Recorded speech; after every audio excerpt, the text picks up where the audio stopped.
एक नगर में एक ब्राह्मण रहता था। वह मां दुर्गा का परम भक्त था। उसकी एक कन्या थी जिसका नाम रोशनी था। ब्राह्मण नियम पूर्वक प्रतिदिन दुर्गा माता की पूजा और यज्ञ किया करता था। उसके समान उसकी बेटी भी प्रतिदिन इस पूजा में भाग लिया करती थी।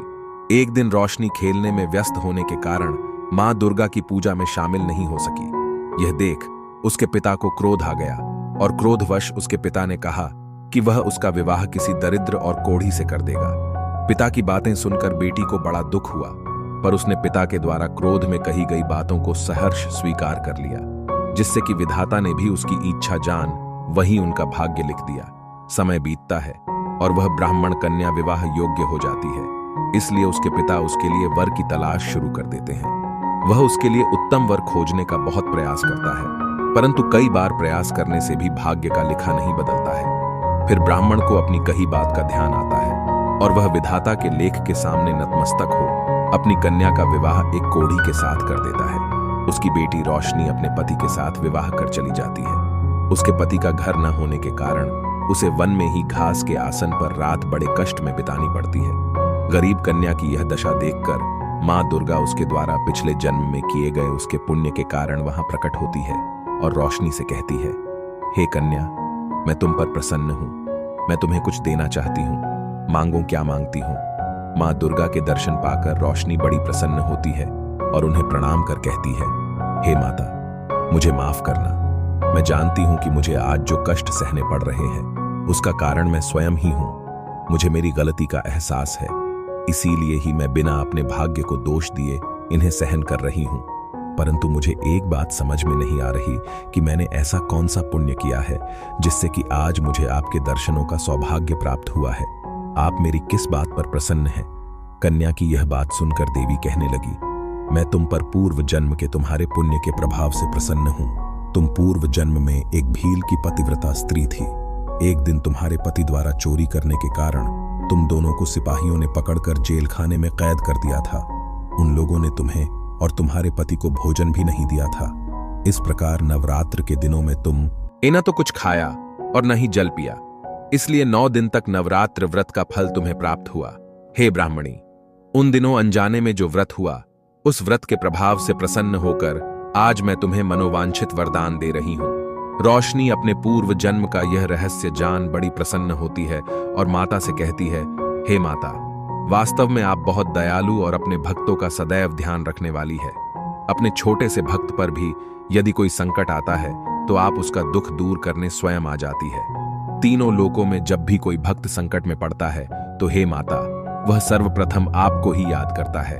आपकी सदा जय हो। हे माता, आप मुझ पर प्रसन्न हैं तो मुझ पर इतनी कृपा कर दीजिए कि मेरे पति का कोढ़ दूर कर उन्हें निरोगी कर दीजिए, जिससे कि हम खुशी खुशी अपना जीवन जी सकें। तब मां भगवती अपनी दिव्य शक्ति से उसके पति का कोढ़ दूर कर उसे निरोगी कर देती है। दोनों पति पत्नी माता को प्रणाम कर साथ साथ खुशी खुशी रहने लग जाते हैं। यदि आप मां दुर्गा को मन से मानते हैं और इस नवरात्रा पुण्य फल पाना चाहते हैं तो इस कहानी को पुनः अपनी माता जी या जीवन साथी के साथ दोबारा सुने और 3 लोगों को यह कहानी शेयर करें और कमेंट में जय माता दी अवश्य लिखकर लाइक करें।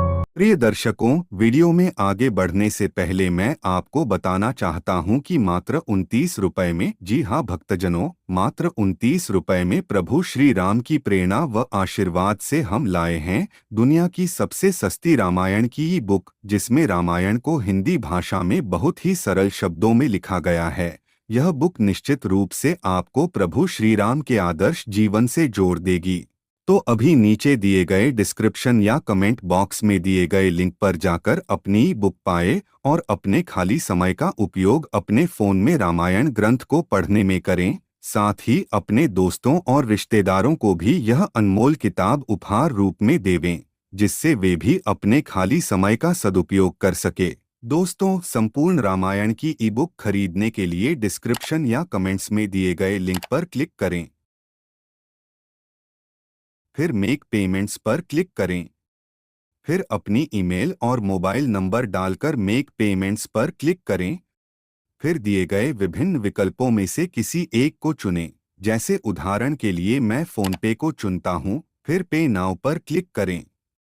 थोड़ी देर इंतजार करें और फिर अपनी पेमेंट पूरी करें। पेमेंट सक्सेसफुल होने के बाद थोड़ी देर इंतजार करें।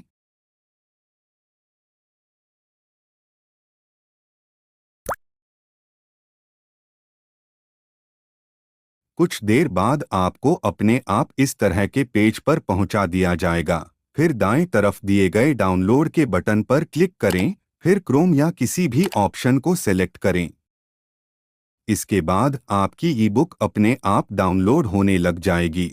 डाउनलोड होने के बाद आप इसे आसानी से जब चाहें तब पढ़ सकते हैं। ई बुक को दोबारा से खोलने के लिए अपने ब्राउज़र के डाउनलोड सेक्शन में जाएं या फिर अपने फ़ोन के फाइल मैनेजर में जाएं। धन्यवाद।